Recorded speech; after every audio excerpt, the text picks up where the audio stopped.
right, everybody. Welcome to NorCal Sports Network.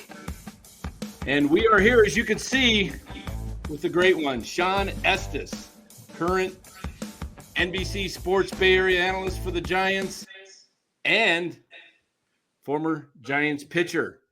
Welcome, Shawn. Hey, Dan, thanks for having me. Yeah, appreciate it. Good to be great, here. Great to have you on here. You know, we got a few things in common. One is we were both born in California. I know you were born in San Bernardino. I lived in San Bernardino County for many years after growing up in the Bay Area. And then we now both live in Arizona. But the similarities stop there. You're a much better looking guy than I am, and a much better ball player than I ever was. So don't sell yourself short, Dan. You're a good looking guy yourself. Come on now. All right.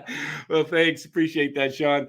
Well, hey, for you guys that don't know in the chat, Shawn was drafted by the Seattle Mariners and then came over to the Giants in the big trade that sent the now infamous Solomon Torres to the Mariners. Solomon Torres, if you guys remember, pitched in game 162 when the Giants were tied in 1993 with the Atlanta Braves. The Braves won the last game of the season.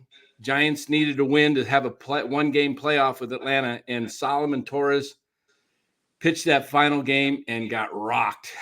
It was like 10 runs. It was like 10-0 final, but it was anticlimactic game. You know, we were all pumped up, ready to go. We're going to win the division. We're going to win the division, Giants had won in 87, the team you played for. Or no, I mean 97. You played 97 winner, but 87 they won. 89 they went to the World Series, and then it wasn't until 1997 would they make it back to the playoffs. So that was you were instrumental in that season, that 97. And then what was it? Was that the year you went 19-5, or was that? Yeah, that was the year. Yeah, 19-5. Made the All-Star team. Your one All-Star appearance that you had in your career. 19-5. What was that like for you in that year going 19-5? What was working for you that year? That just everything seemed to go right. It seemed like.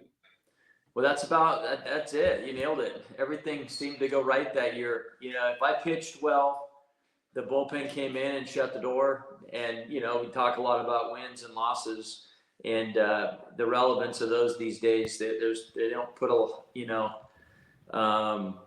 they don't care as much about wins and losses anymore, it seems like, because pitchers aren't going as deep into games because there's more of an emphasis on using the bullpen. So, but, I know there's still some old school thinkers out there, especially that pitch in the big leagues right now, that wins and losses is a big deal because you can pitch deep enough into games, you can factor in a lot of those decisions. And that's the badge of honor for pitchers, is to throw 200 innings every year. And if you can do that in 32, 33 starts, that means you're going pretty deep into games, at least 6 innings a start. So on average.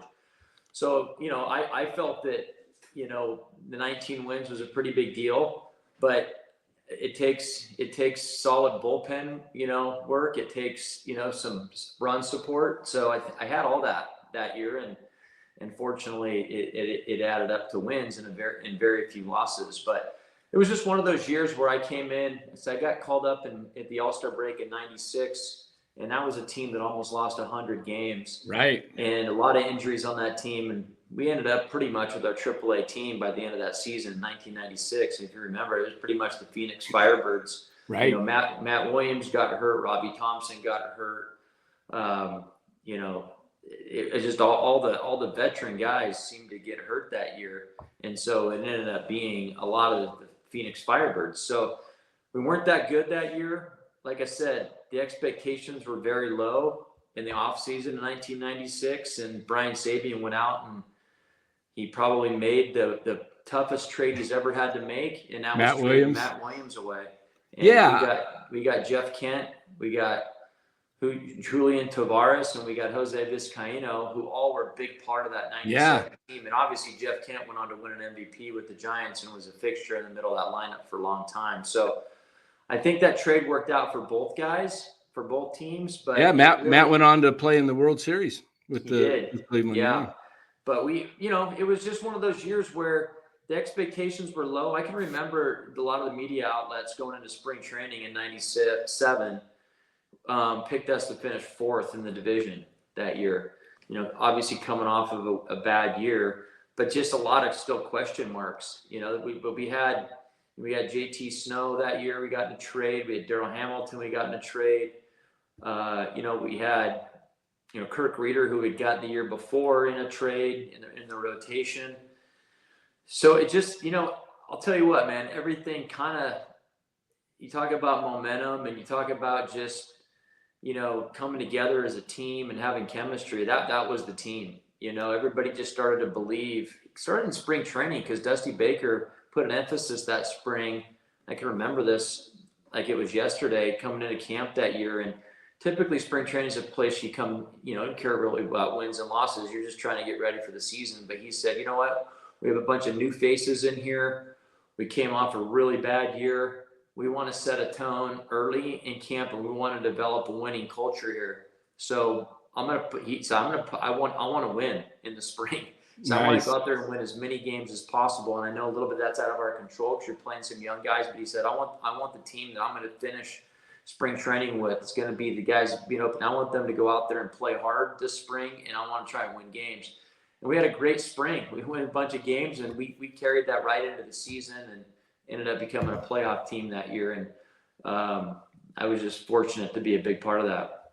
Well, that's amazing because you played for Dusty. You started your career with Dusty, and then after you left the Giants, you went to the Mets, and then you had a year in Cincinnati, and then the Cubs, Colorado, Arizona, San Diego. In fact, you even had a shot at the Dodgers. You were going for the full National League West circuit. You even got the old Cincinnati National League West team in there. You just needed to get Atlanta and Houston. You would have had but I would have kept out. Yeah, well, yeah. You mentioned 1993. Those were all the NL West teams back then. Yeah, Giants had to win 104 to get in. That doesn't happen anymore. No.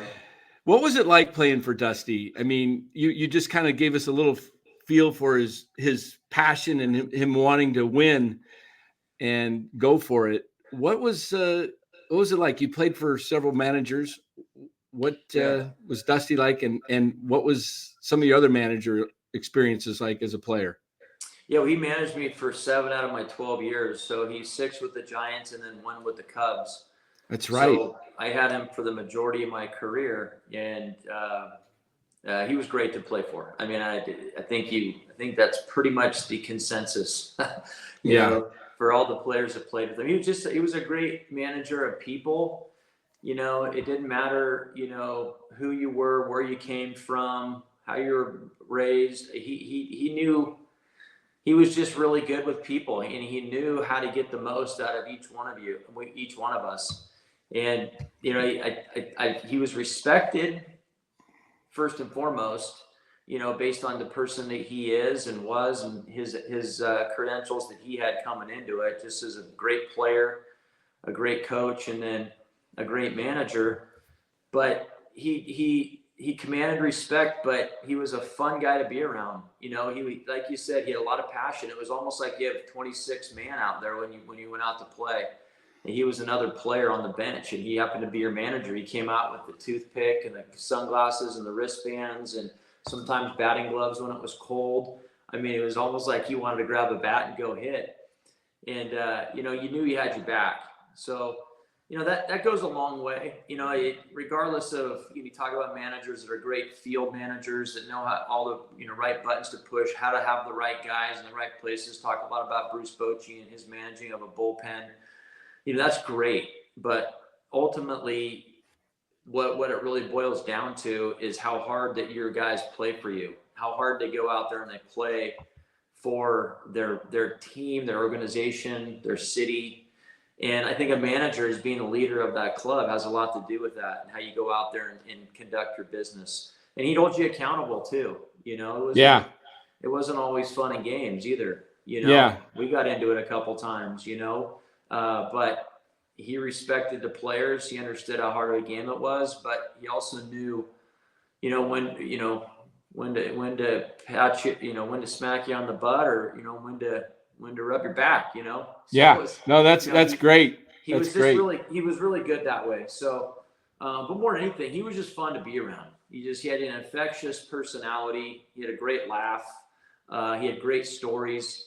He could relate to, like I said, all walks of life, and he had more friends in every city we went to. He had friends and people Yeah, that it's he knew. interesting. And A couple years ago down in San Diego, I was at the winter meetings, and he was walking around the lobby, and all these people were following him. I spoke with him, and he was very gracious to take a photo, and he's just a really good guy. And that was they just won the World Series at Houston.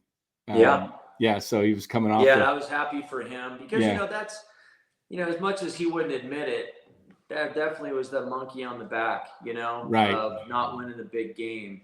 Obviously coming 0-2, almost doing it. Yeah, 0-3 with the Cubs, right. game 6, and then game Steve 7. Bartman. Yeah, and I was on that team too. So, he came close so many times, and he took every team that he managed to the playoffs, and it's just a matter of winning the big one. And he finally did with an organization in the Astros that looked like that they could unravel after the cheating scandal, I think Right. 2019, and I think it was 19, but whatever. He came in and had a pretty difficult situation to deal with, and I think they understood that there was really only one guy that was going to be able to navigate that year. And he not only did he do that the first year, and he took them to the playoffs, maybe to Yeah. the World Series. I don't remember, but then he ended up winning one with them. Yeah. So Yeah. It was awesome. But he's Cliff a Hall of Martin. Famer for sure. Yeah, we got a comment in here. Cliff Martinez, who's one of our longtime listeners and followers, he says, "Welcome to the show, Shawn. Childhood favorite at the Stick. Thank you for signing my '97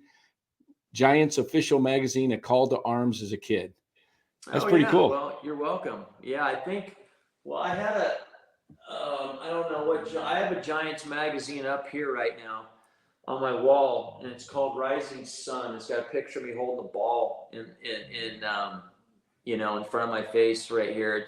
It's a pretty cool shot. I kept the cover of, and then I had it Yeah. framed.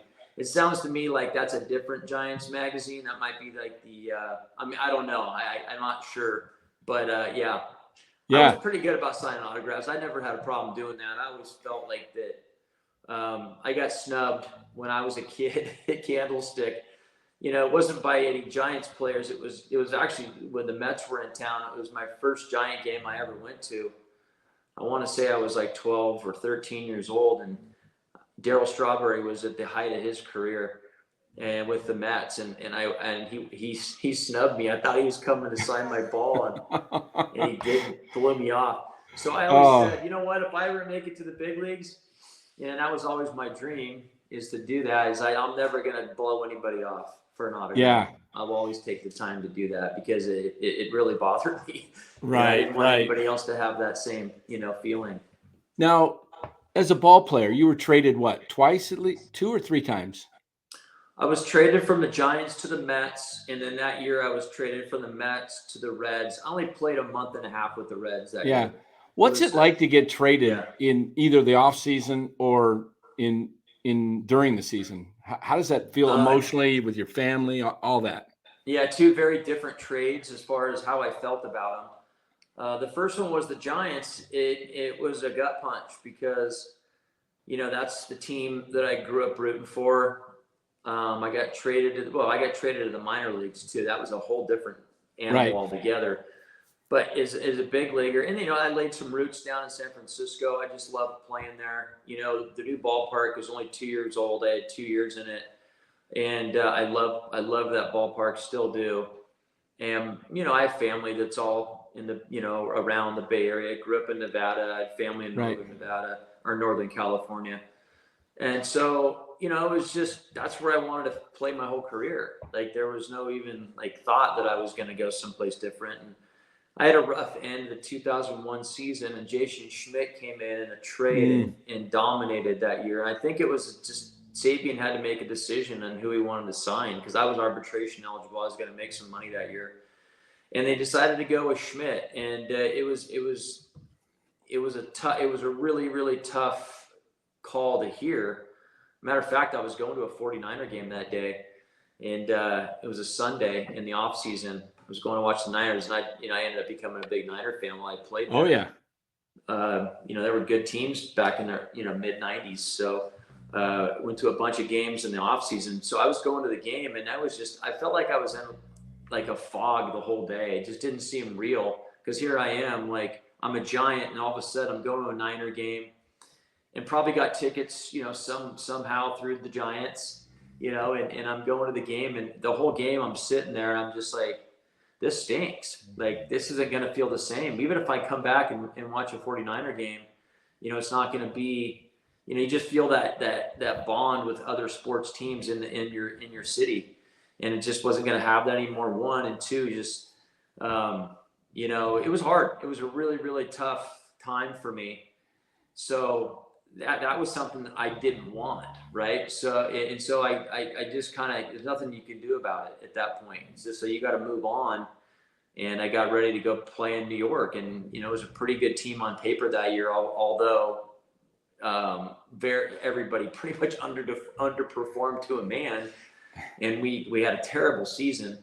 And so when I got traded during that season, we were in the midst of a 13-game losing streak in New York. And if you've ever been in New York during a losing streak, and or how about a 3-game losing streak's no fun to come to the ballpark. Can you imagine 13? I mean, the team's getting booed when they were getting announced. Yeah, they're rough back there. I lived in Connecticut for 6-7 years and followed the East Coast teams when I was back there. And and then listening to Mad Dog Russo every day go off, But he's a Giant fan too. Yeah, he's a huge Giants fan. Yeah, but he's ultra critical when they're not good. Yeah, so, no, I mean, that was a tough time to be at Met, and so when I got traded from the Mets to the Reds, it was a little bit of a shock at first because it came after the trade deadline. But as soon as I understood, like, man, now I got an opportunity to go to the playoffs because the Reds were in the hunt, and then we weren't. But so it was two different mindsets completely in those two trades. One was just really bummed out and sad, and the other one was excited about going and having a chance to go to the playoffs again. Yeah. Now we got some longtime fans in here, and Aaron, his real name's not last name's not Lost, but we nicknamed him. He nicknamed him that because in our fantasy league we were playing. I think one of us said, you lost or something like that. So anyway, Aaron says, thanks for coming on, Shawn. Did you eat your Wheaties the morning of May 24th, 2000? Walk us through that game if you could, please.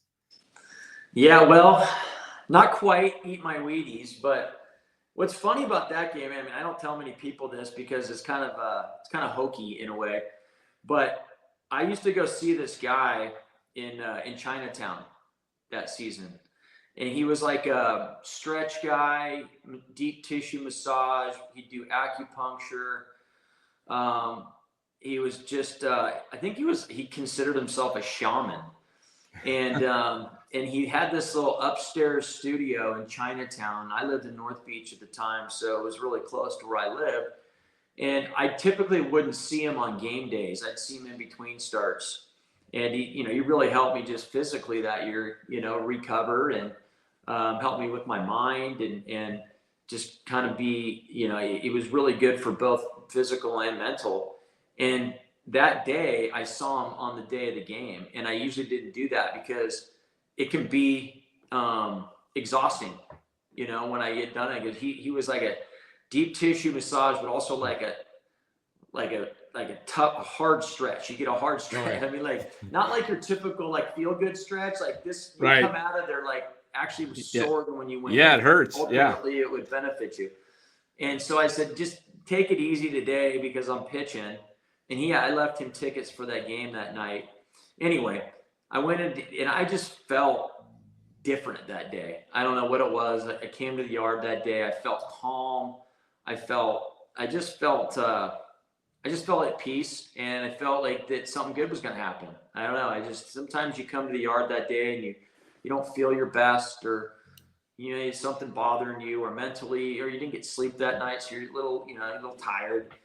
But I felt like $1,000,000 that day. So in essence, I kind of did eat my Wheaties, but my Wheaties was my guy. Holy was his name, and so yeah, and it just was. It turned out to be just probably maybe not the best game I ever pitched, but definitely the best complete game that I ever pitched because of what I did offensively as well. Yeah, that was the Grand Slam day, right? That was the game. Yeah. You hit the Grand Slam. Okay, yeah. Yeah. Now, hit a Grand Slam, but then I came up again with bases loaded that's later right. on in the game, and I hit one foul. It wouldn't have gone out, but I think everybody thought it was going to be another home run off the bat, and everybody went bananas. And it ended up being foul, but I had to settle for a single. Yeah. So I ended up with 5 RBI that game. That's awesome, though. That's awesome. Now, 18-0. Yeah. Now we talked a little bit before the show about, and one of our listeners brought up the same question we were kind of talking about. He says, Shawn, can you please explain the throwing behind Roger Clemens situation and why he deserved it? Because we all know he deserved it for the way he treated Piazza. That was, yeah, you can explain the whole situation because it started in the 2000 season, I think. Yeah. Between Piazza and Clemens. I'll try to keep it, shorter than it really is because it's a pretty long story. But that happened in 2000. Clemens gets hit Piazza gets hit in the face or the head by a Clemens pitch, knocks him silly. He has to come out of the game. Piazza thinks it's on purpose, and it probably was, because Piazza had owned Clemens and hit some home runs off of him. And Clemens was, one of those guys that tried to intimidate. So he tried to go up and in on Piazza and ended up hitting him in the head. And Piazza knew it. And Clemens actually tried to call over to the clubhouse after the game and apologize. And Piazza wanted nothing of it. So it was not water under the bridge at that point. It definitely, there was some serious animosity that Piazza had toward Clemens. So, just so be it. They play each other in the World Series, and Clemens throws a pitch inside on Piazza, and Piazza swings, and the bat head goes flying. It comes back to Clemens. Piazza doesn't know where the ball is. He's looking around. He's starting to run down to first. Clemens picks up the bat and chucks it toward Piazza. Bench is clear. People say that Clemens was trying to throw the bat at Piazza. Whatever happened there, it happened, but it really wasn't resolved. Like the retaliation toward Clemens wasn't resolved. So 2001 rolls around. Clemens is scheduled to pitch at Shea. He comes up, says he has an injury. So, and if you remember, obviously you can't hit as a pitcher unless you play if you're in the National League, unless you play in the American League, if you play in a National League ballpark. Right. So Clemens knew that if he had pitched in Yankee Stadium, he was safe. But if he had to pitch at Shea, he was going to have to hit. So everybody blew that out of the proportion, I think. I truly believe he did have an injury. And he ended up not pitching at Shea in 2001. Well, 2002 comes around, and he's scheduled to pitch at Shea, and he's healthy this time. So, lucky me, I get to pitch that game. And I say that tongue in cheek because it was an absolute circus leading up to that start. And what I mean by that is that I wasn't part of that 2000 team, so I didn't have that same type of vitriol emotions, or emotions toward Clemens. It was just going to be another game for me, and I was facing the Yankees, who, I think people remember back in 2000, they were the best team in baseball, and they won a World Series in '99, and so I felt like that it was going to be a great opportunity. It was a nationally televised game. Everybody'd be watching Yankees, Mets, and I had to pitch well. I just cared about pitching well against the Yankees at home. So my first question after I finished the start before that, I believe it was against the White Sox. It wasn't about my game against the White Sox. It was about my next start, against the Yankees. And who's going to be on the mound? Roger Clemens. And I was just like, oh, no, I wasn't aware of that. I didn't even really, now that you bring it up, yeah, I do remember the Piazza Clemens thing. I go, I go, yeah, I don't really know because I haven't heard anything about it in the clubhouse yet. Like it hadn't even been talked about. But I had to talk about it every day with the media until the day that I pitched. And guys on the team were coming up to me, Mo Vaughn, Robbie Alomar Jr. They were all coming up to me saying, dude, just go pitch your game. Like, don't worry about all the other stuff. You know, you gotta go out there and pitch well against the Yankees. And unless Piaza comes up to you or Bobby Valentine, our manager at the time, comes up to you and says, you know, hey, this is what we're going to do. And I'd like you to, you know, I'd like to put this to rest and I want you to hit Clemens. They said, you know, just go out there and pitch your game. So that was my mindset. I'm like, that's fine. That's great. And then right before I went out to warm up on the day that I pitched, I get Bobby Valentine calls me into his office, and him and Piazza are sitting there in his office, and This is great. and I'm like, you guys are gonna really wait till right now to bring this up? I mean, that's what I'm thinking in my mind. Like, I'm trying to go out and pitch. Like I'm trying to gear up, get mentally focused to play to pitch against the Yankees, and they're gonna do this right before I go out. So that kind of ticked me off, right? Because I'm like, you had 4 days to talk about this. And maybe Right. they just didn't want me to think about it leading up to it, but I would have much rather preferred that. So the game comes along. Piazza, you know, I'm in Bobby Valentine's office, and Piazza says, "Okay, this is the sign we're going to use if an opportunity comes up to drill Clemens." So I'm like, "All right." So first time Clemens comes up, I think there's 1 out, maybe 2 outs, maybe the third inning. I can't remember what it was, and I get the sign. Can't remember what it was, what the sign was, but I'm like, "All right." And you could tell there was a buzz in the stadium when he came up. Like everybody in the ballpark knew what was at stake. So I kind of felt the pressure at that point. Like, not the pressure that something bad was going to happen if I hit him, because I knew that he wasn't going to charge me. You know, I knew that there wasn't going to be some big melee. He just wanted it over with. And I know this because he had a mutual friend with a reliever of ours, Mark Guthrie, at the time. And that friend Clemens told his friend, tell Estes, nothing's going to happen. Let's just get this over with.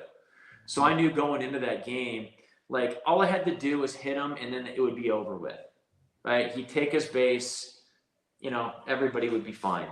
So I had one opportunity to not only hit him, but like not miss him, but also, you know, he knows it's coming too. So like if you've ever stood there from, not many people have, from 60 feet away, and you know you're going to get hit by something, you're probably going to move and get out of the way if you can. Okay, so I reach back and I try to throw it inside. I try to hit him like right in the hip or something. That was my focal point. I'm not going to hit him in the head. I mean, I'm never going to do that. I'm not going to try to end someone's career. So I'm going to try to hit him, get it over with. Well, I yanked it a little too much, and he just moves forward a little bit, and it goes right behind him. And at that point, the umpires have to warn both teams because it went behind him. So everybody's mad, you know, because, you know, they don't know if I'm going to keep trying to hit him, or they don't really know. But I know Valentine was upset because I saw a video of him reacting in the dugout, blah, blah, blah, whatever. So, you know, I'm like, fine. If I get the sign again, I'll try to hit him again. And if I hit him, I'll probably get tossed, but whatever. Well, I didn't get the sign in that at bat to hit him again. So I pitched to him. And I didn't get the sign again the rest of the game. He came up again later on. And, you know, so I figured it was over. You know, I hit a home run off of him. I think my first or second at bat. We win 7-0. I threw one of the best games of the year. And for myself, I threw 7 shutout. And I think I punched out 11 or 12 that day. It was just, I was on cloud 9. Well, I got to ask you this. Yeah. What was more satisfying? Going 7, striking out 11 or 12, or hitting a home run off Clemens that game in the fifth inning? It's not even close. It's hitting a home run. I mean, it's not even close. You know, because That's awesome. It was pretty cool to pitch. That's awesome. Scoreless against the Yankees, but you know, I had pitched well before. You know, that was the first time I had a good game. You know, I had a better game. You know, the game we talked about at home against the Expos, the 18-0 game. But the fact that I'm supposed to hit Clemens, and then I actually do hit Clemens, but but it happened to be, I actually hit the ball out of the ballpark. And it's the only time he'd ever done that. And the only time he did that in his whole career was when he gave up a hit to a pitcher. And so I kind of felt like, it was actually, I think that he was affected more by that than he would have been had I hit him with the pitch. Because, his ego is pretty big. And I think it hurt his ego more than if I had hit him, it would have actually hurt him physically. I think it hurt him more mentally. So that was great. Piazza actually hit a home run off of him as well. Piazza hit a home run off of him that game as well. So it was Awesome. It was a double whammy. My internet went down for a minute. I don't know what happened. I was freezing. I don't know. I think you heard most of it. I saw you. Okay. I saw you get cut out about 5 seconds ago. So okay. Well, yeah. The last part I heard was the most satisfying was the home run. Not even close. So not even well. Yeah, because I had pitched well before, but just the fact that it was really just just kind of how it just kind of was meant to be. It felt like, I hit a home run off of him. So did Piazza that day. The whole reason why he hit Piazza in the first place is because Piazza hit homers off of him. Right. So obviously that bothered him a lot. So I think that it probably affected him more mentally than had I hit him would have hurt him physically. So, I think justice was served in that situation. And we had a team party after that game with the Yankees, believe it or not, Mets Yankees party in Manhattan. And I ran into Jason Giambi at that party. And Jason, who I knew when he played for the A's, I was on the Giants. And he said, you know what, even if you would have hit Roger, like the fans still wouldn't have been okay with it because they wanted him to be hit in the head, knocked out, carried off on a stretcher, blood coming out of his ears. That's how much hate the Mets fans had for Clemens because of what he did to Piazza and just the whole Yankee-Mets rivalry and all that. So he said, what you did affected Clemens more than you hitting him would have. So yeah. I felt a lot better about things at that point than I did after the game because, the media was pretty critical about, me not hitting him. Yeah. Well, that's a great story though. Got a lot of people in the chat, loving the stories that you were sharing here. Cliff again says you give off Noah Lowry vibes. Be a cool guy to grab a pint and talk some baseball. Yeah, I don't know Noah that well. I've actually met him a couple times, but never had the opportunity to really hang with him because he was after me with the Giants. But yeah, he's a Bay Area guy, pretty cool guy. So yeah, I think Cliff's right on point. I think Noah and I would get along well. Yeah. Now I want to get into some of the current situation with the Giants. We've talked a lot about your career, your playing career, what it was like. And I know we're time's limited, so I want to get into what's happening today with the Giants. You cover them on NBC Sports Bay Area. You've covered this team for many years now.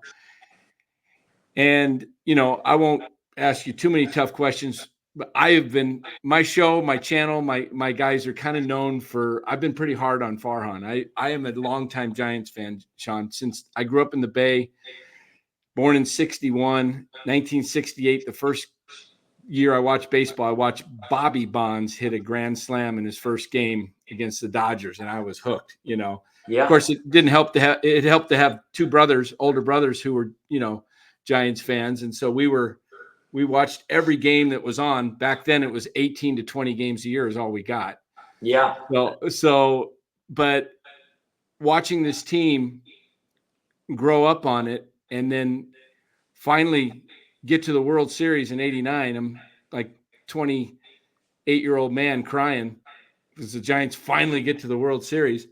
Now, and then I just had Ned Colletti on the show quite a bit. He's a good friend of the show, and I know he was the assistant GM when you were there for your career. You're basically the whole time you were with the Giants, except for the first couple of years. I guess he came in '96 season, at the end of '96 with Brian. With Sabian, yeah. Yeah. And so I was sharing this on my show last night. The Giants won 8 straight seasons, had winning seasons, 97 to 04. And under today's 3 wild card format, they would have made the playoffs 8 straight years.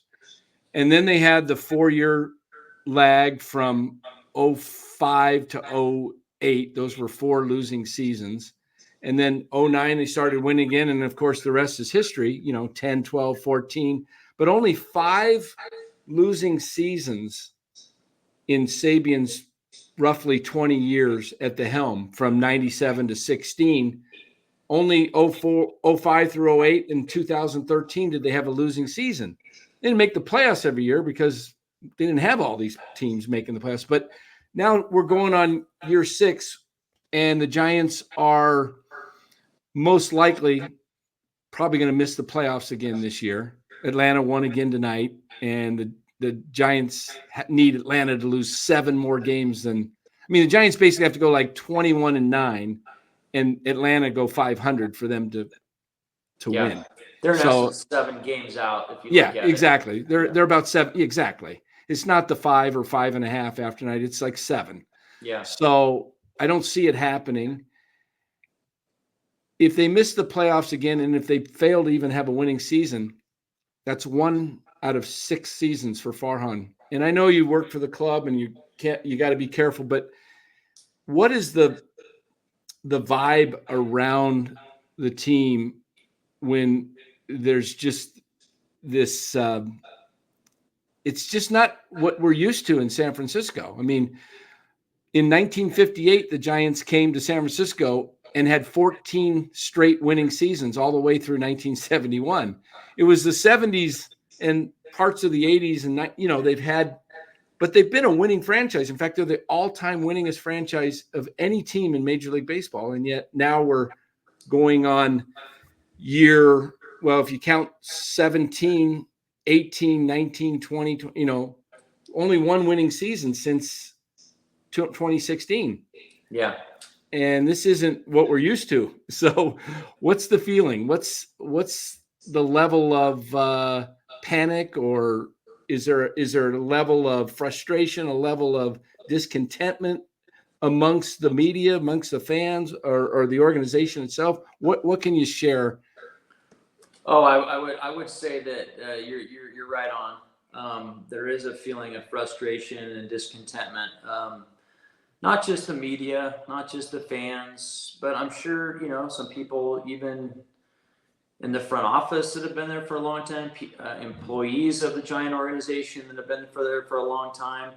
The conversations a lot of times with people that have been there for a long time since I played there, there's a lot of people that are still there in all different arenas of the Giant organization. And to a person, they just say it's different. Things are different. It's just not the same. And you could say that with a lot of companies where you have a regime that's in place for a long time, and you're used to being really successful as a company, and then all of a sudden you bring someone else in, and the vibe changes. People change, the mentality changes, and you obviously said, Sabian, he had a different way of doing things. He took a lot of risk in his career as a GM, and he improved his team every year. And, the one constant that, you mentioned those teams that were successful under Sabian, the one constant was we had the best player in baseball on our team. That helps. So, are you there, Dan? I think we lost you.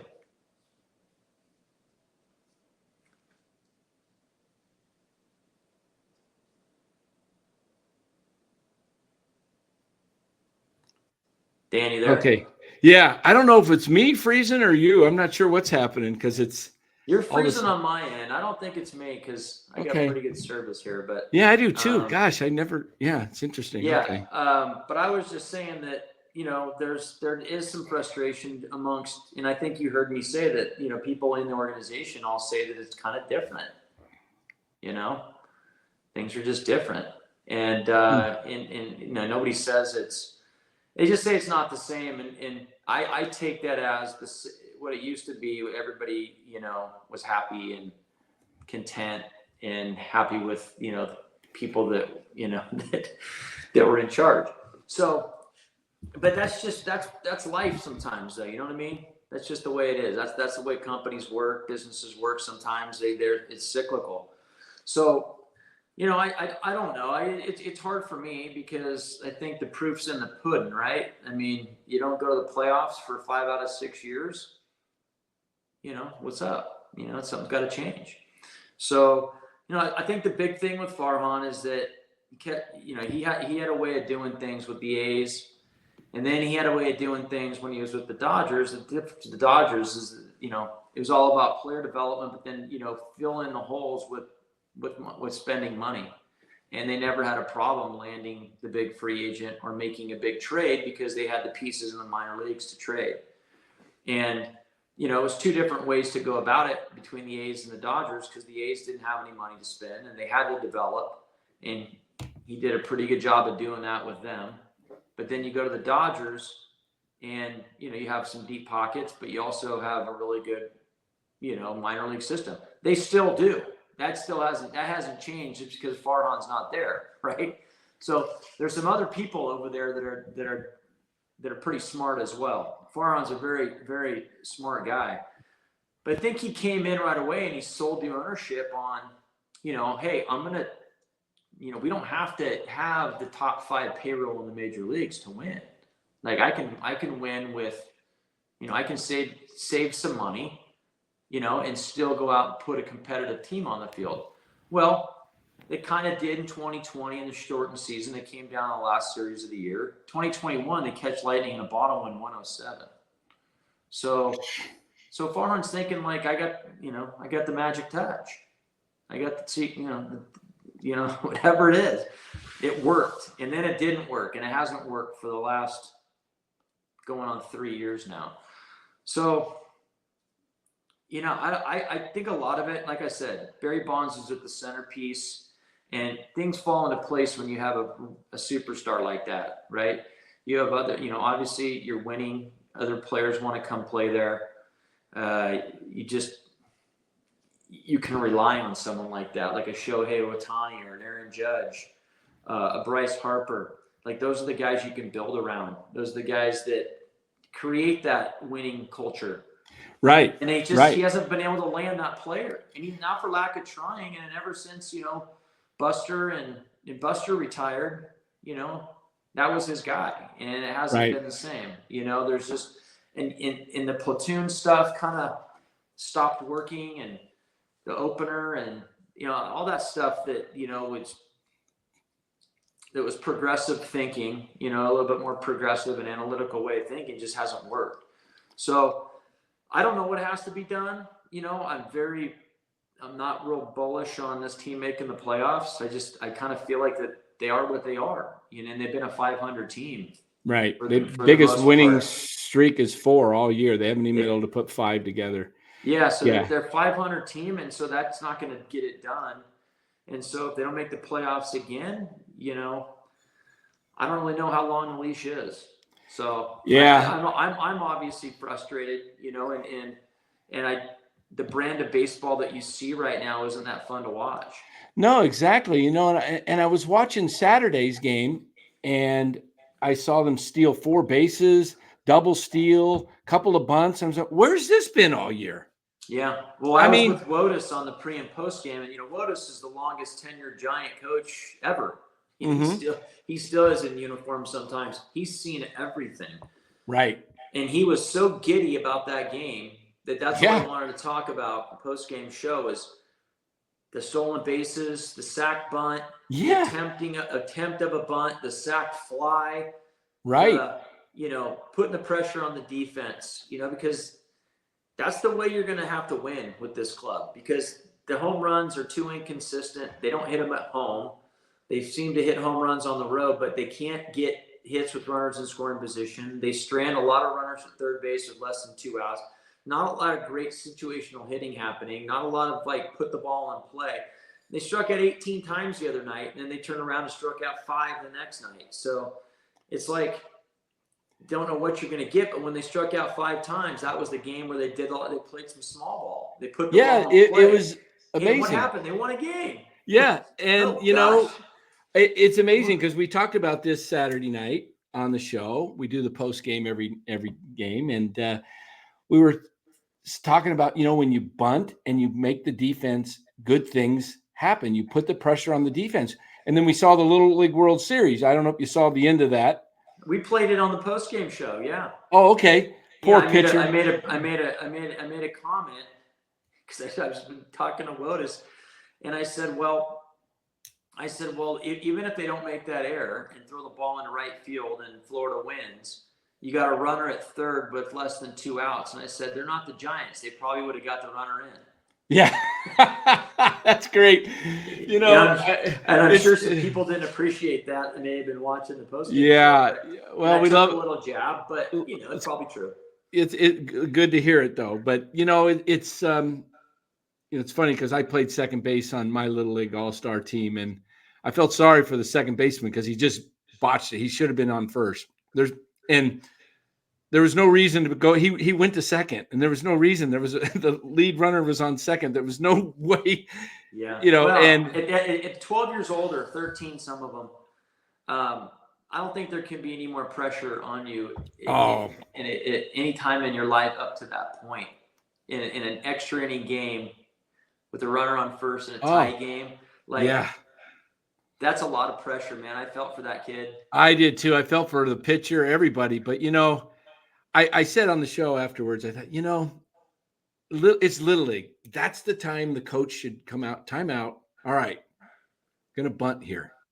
You cover, you know, tell everybody what's gonna happen and what they need to do, because you got to remind they're 12 years old.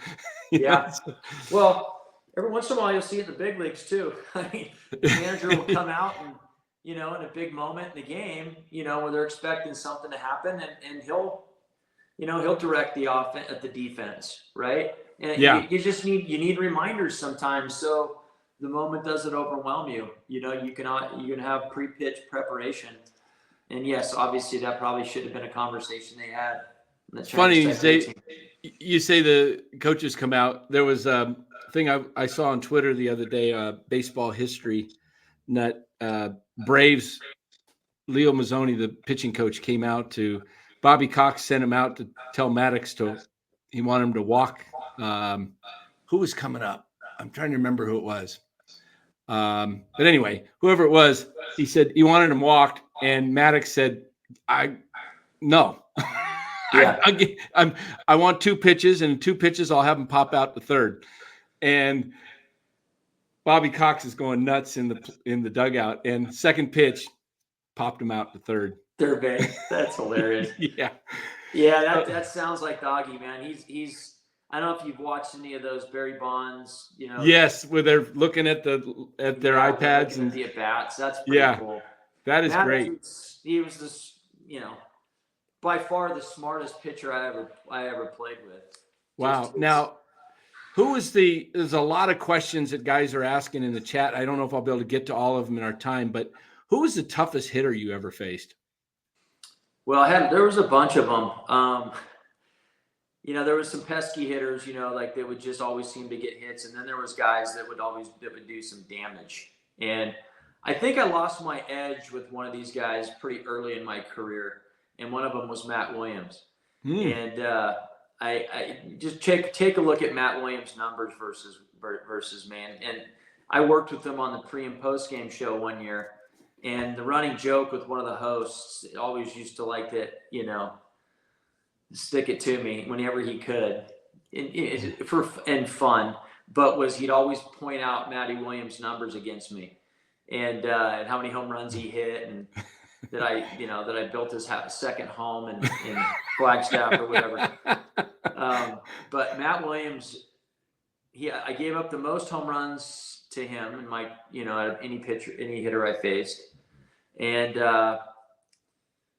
Matt Williams was a tough one. Jeff Kent, actually, when I faced him, you know, I played with them for 6 years, but then I faced him for another 6. He had my number too. I think there was just a little bit of an edge that you lose, not only when you know somebody or you play with somebody, but But Matty was a guy that grew up in Carson City, and I grew up in Minden, Nevada. So Douglas and Carson were rivals in high school. But first and foremost, there was not many guys that came out of Northern Nevada that made the big leagues and that had success. So he was before me by a few years. So he was a guy, and I liked the Giants, and obviously, he played for the Giants for a long time that I really looked up to because I was like, hey, it's a local boy done good, right? It's like Right. Carson Crusher is now the big Marine in the big leagues, right? Whatever they used to call him. Right. And so like I just had like major respect for Matty. So and then I got called up to the big leagues, and he was my third baseman. So I was like, this is too good to be true. So I really did feel like that I lost an edge pitching against him, just because like it was hard to have like that. You kind of have to have this hatred toward the hitter you're facing. You have to have this like, I'm not afraid to go inside and drill you if I have to mentality. There has to be like that ultimate like competitive battle, and you almost wanted to think that guy, that you were facing, that he had a personal vendetta against you, and that it's just that you had to build up mentally. You had to get to that point, and I just never could with Matty. So it was tough. Wow. Now, do you have any aspirations to get into coaching or front office work in baseball? Would that be if that opportunity arose, would that be something you'd look at? No, I'm pretty with front office stuff. Yeah, because somebody said right here, Shawn Estes for president of baseball ops. Oh yeah, no, I don't think I'm qualified. That's definitely above my pay grade, man. I'm pretty content with what I'm doing right now.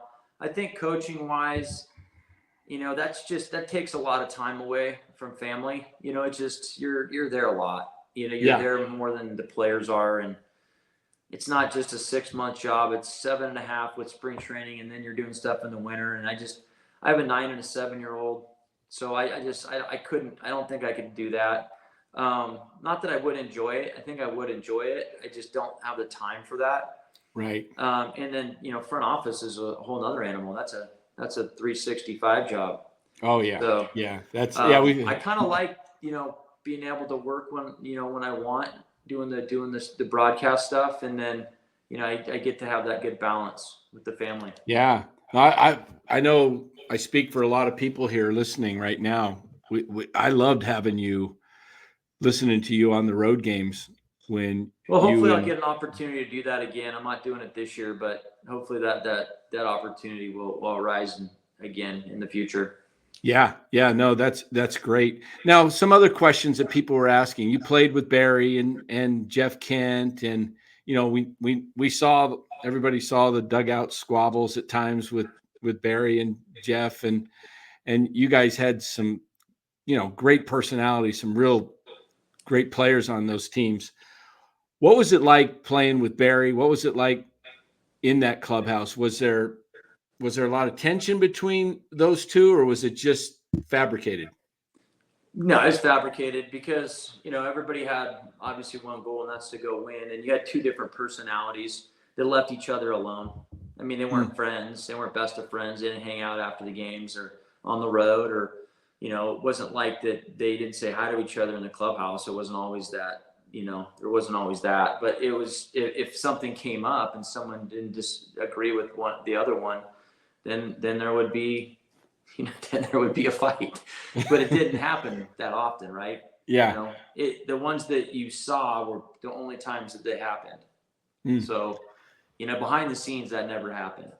I think that gets blown out of proportion. But Dusty always used to tell us when he was with the Dodgers that some of the best teams he played on, the guys didn't get along at all.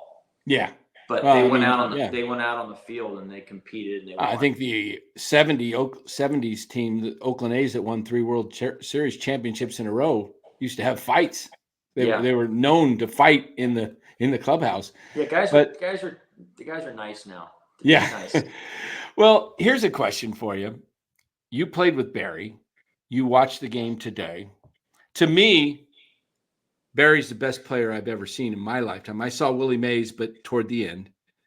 But Barry could do it all. He could run, hit, steal. But when you watch Shohei versus Bonds, who do you think? Forget the steroid, whatever, all that. Just what they did on the field. Who do you think will go down as having the better career? Oh, Barry. No one's going to touch Barry's numbers. I don't think so either. No, I mean, Shohei's doing some pretty crazy things, as is Aaron Judge, but nobody will touch. Nobody. I mean, there's respect there with those players. You can tell. Obviously, you can't make mistakes, but Barry would. I mean, those guys will never walk as much as Barry did.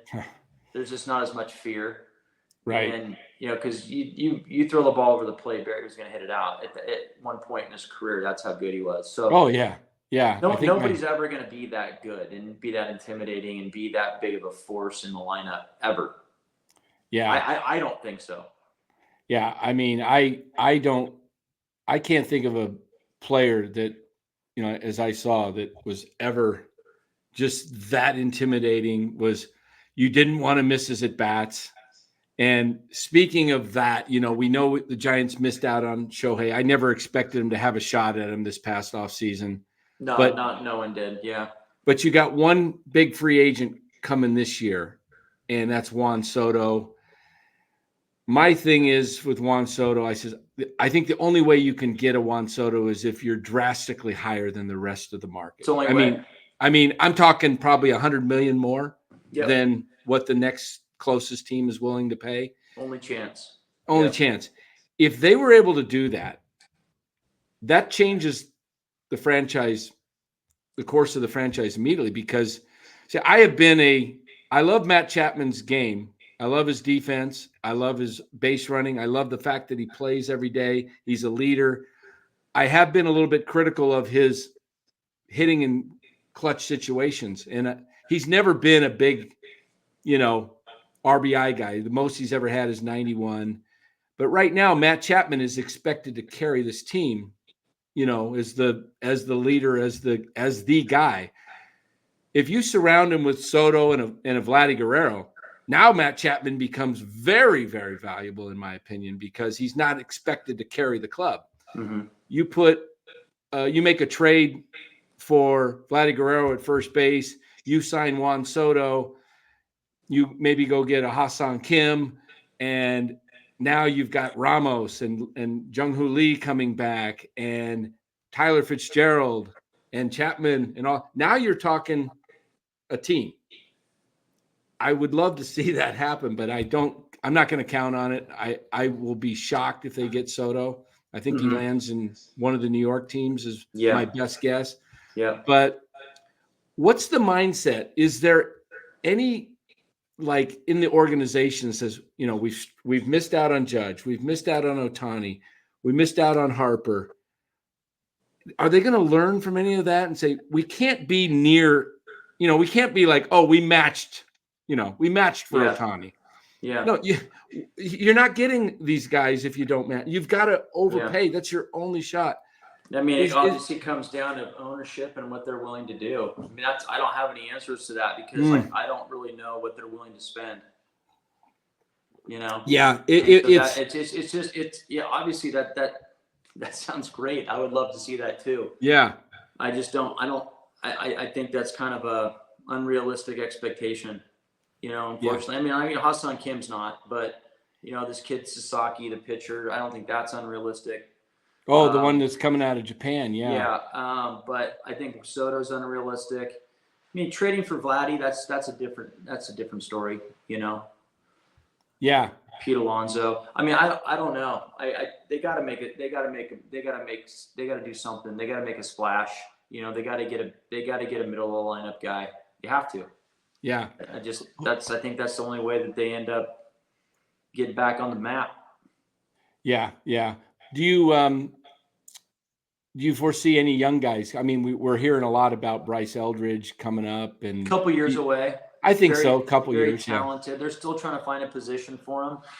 Really, I mean, he's in the outfield now. He's at first base now. Yeah. He's not an outfielder, and he's learning first base. So that's good. They have to find. They don't want him to be up here as a DH. You know, you want him to be play a position, but he's as far as hit wise, he's a big leaguer, Yeah. and he will be Well, in a couple years. a couple more questions before we let you go. I know you got appreciate you coming on with us. Um, what do you think? I have proposed that they play Marco. They get him in the off season. I would have had him down here this year, learning first base. He's athletic enough to, if he can play short, you should be able to learn first base because, I mean, shortstop's obviously one of the most athletic positions on the field, but that's probably Fitzgerald's job going forward. Yeah, And, Marco's not and a shortstop. He's not really. He's just not. He's not a shortstop. He won't ever be. I think if right. anything, he'll be a third baseman. I like the first base idea. I do. Yeah. So that's what I would do. But Yeah. you know, you don't want your young guy being a DH. I mean, a DH is something you're gonna evolve into.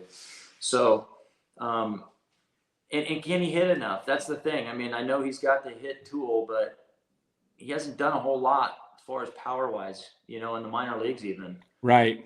You know, so you see these guys that are coming up from the minor leagues are power hitters. They're hitting 30 down there. You know what I mean? They're hitting 30, you know, they're doing it. They're showing power in the minor leagues. He just hasn't done it in the minor Yeah. leagues. So I don't know, all of a sudden he gets to the big leagues if he's going to turn into a 25, 30 home run guy. I just don't see that either. So, and that's what you have to be as a first baseman. Yeah. Yeah. So, It's I don't interesting. know. Marco's a tough one. You know, I don't think that people are inside the inside people aren't as bullish on Marco as I think the fans are, because he's been built up. You know, the Giants haven't had many guys to like really hang their hat on in the minor league system, and he was one of those guys. Right. Well, he's reached as high as 9 on some of the top 100 lists. You know, there's like 4 or 5 out there, and He's got some talent. I mean, he's got some skills, obviously offensively, but you got to find a position for him, and it's got to translate to the big leagues. You know, but yeah, you got to get the opportunities. I get that. Get that, but I think they just really like Fitzgerald's athleticism. You know, Marco's not a fast guy either. I mean, he's not a fast guy. He's not a really athletic player and not a great base runner. So, you know, I think that they're higher on Fitzgerald because of what he brings to the table. Right. Yeah, I loved. I was in April when the season started. I says, I loved Fitzgerald's game. I said he at that time, they had Nick Ahmed at short. I was like, get Fitzgerald in the lineup like the Dodgers used to use Chris Taylor in his prime, left field, center field, shortstop, second base, third base, move him around because this kid needs to play. And it's great to see him finally settle in. And the he's closing in on 2020. Yeah, he's been awesome. He's been a revelation. I mean, him and Elliott, they've done. That's exciting when you have 2 young guys like that. They're an all-star and a potential rookie of the year. I interviewed Elliott not this spring, but last spring. And in the clubhouse, I asked him, I said, what are your goals? This is the 23 season. He said 2020. He wanted to be a 2020 guy.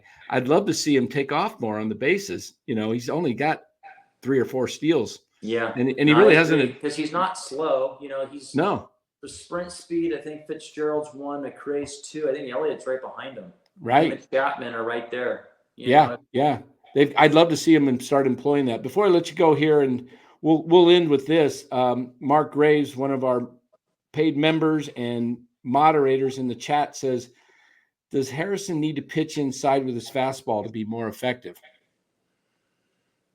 I mean, I think anybody that, has the fastball that he has and throws it as much as he does, I think that they need to command the fastball to all 4 quadrants. And I mean, he's got the fastball up.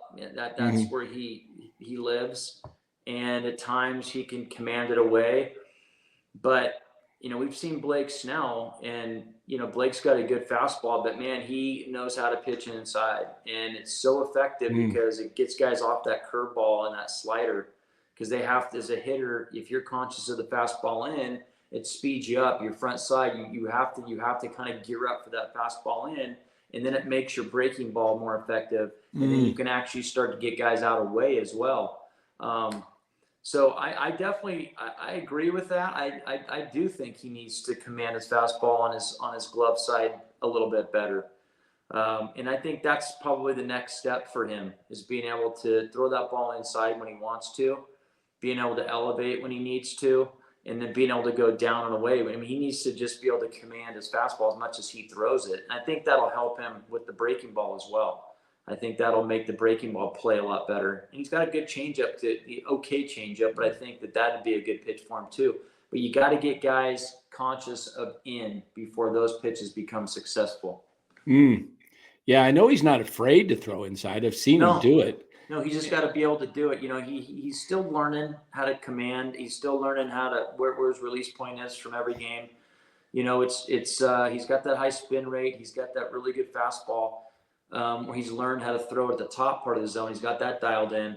But that fastball in, running in on guys, because from his arm angle, that could be a big weapon, and it could eat some guys up inside. And if you could throw a cutter off of that pitch, even better.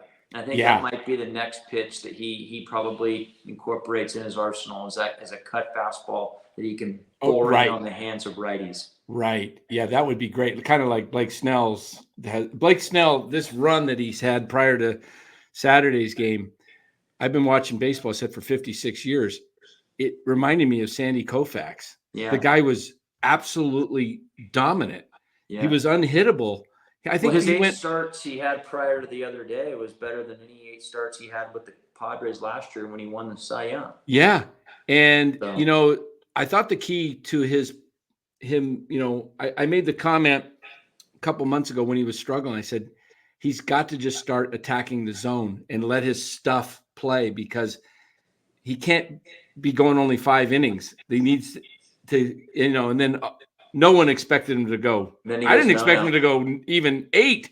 He goes 9 and throws that no-hitter. I was so happy for him. That was awesome to watch. And then the 15 strikeouts, and then the 1-0 game they lost to Braves and Chris Sale. That was, I mean, just unbelievable pitching. So it's a shame that he's been fun to watch. I just don't think he's going to be back either, unfortunately. Yeah, I don't think so either. But well, guys, that's enough time we have for Shawn. I think he went a little longer than we had him planned for. So, but Shawn, it's been great having you here. The people have been asking for you, and it's great to have you on. I mean, you're a wealth of knowledge. You're a great broadcaster. You're a great Giants pitcher, and just a real treat to have you join NorCal Sports Network. Thank you so much for this. It's my pleasure, Dan. Yeah, you have a great audience and great questions today. So yeah, they're asking for you to come back. Maybe when the season ends, we can do a recap and have you we back. can get into what needs to happen. Yeah, that would be awesome. To get this team back in this winning ways. Absolutely. Yes. Well, closing music out of there. So thanks to our guest, Shawn Estes. We will be back tomorrow morning with the morning show. Morning show at 10:30. It's called Morning Game Plan, where we cover what's going on. Just a short show, Giants, 49ers, Warriors, what's happening on the national sports scene. If you guys haven't already, hit that like and subscribe button. We appreciate you being part of NorCal Sports Network. And everybody have a great night. Thanks again, Shawn.